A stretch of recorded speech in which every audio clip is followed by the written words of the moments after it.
উন্নত দেশে মূলধনের যোগান পর্যাপ্ত, সেখানে অধিক পরিমাণ মূলধন পাওয়া যায় এবং জনগণ সেই মূলধন ব্যবহার করে তাদের উন্নত দেশকে আরো উন্নত পর্যায়ে নিয়ে যাওয়ার চেষ্টা করে এবং তারা উন্নত জীবনযাপনে সম্পৃক্ত থাকে।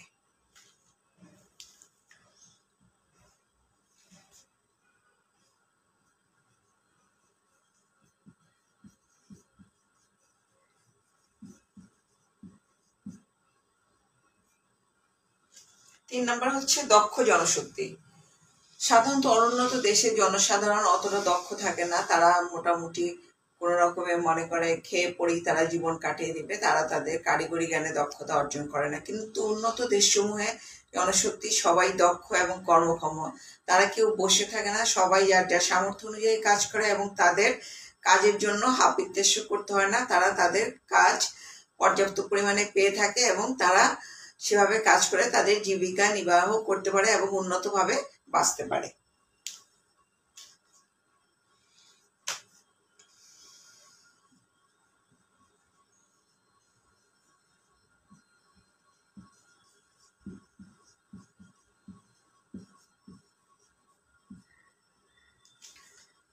তোমাদেরকে আগেই বলেছি, উন্নত দেশে সবকিছুই সুযোগ সুবিধা বিদ্যমান, সেখানে চিকিৎসা সুবিধাও বিদ্যমান বেশি এবং সেখানে চিকিৎসা পর্যাপ্ত এবং চিকিৎসা ব্যবস্থা ভালো হয়।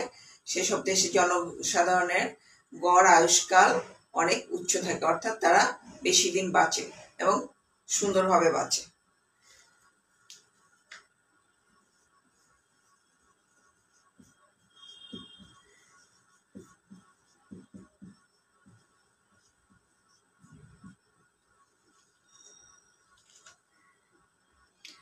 বর্তমানে উন্নত দেশসমূহ শ্রমিকদের কর্মক্ষমতা অনেক বৃদ্ধি পেয়েছে এবং তারা অনেক উন্নতভাবে জীবনযাপন করছে, কারণ তাদের কারিগরি জ্ঞান বা কারিগরি দক্ষতা বেশি।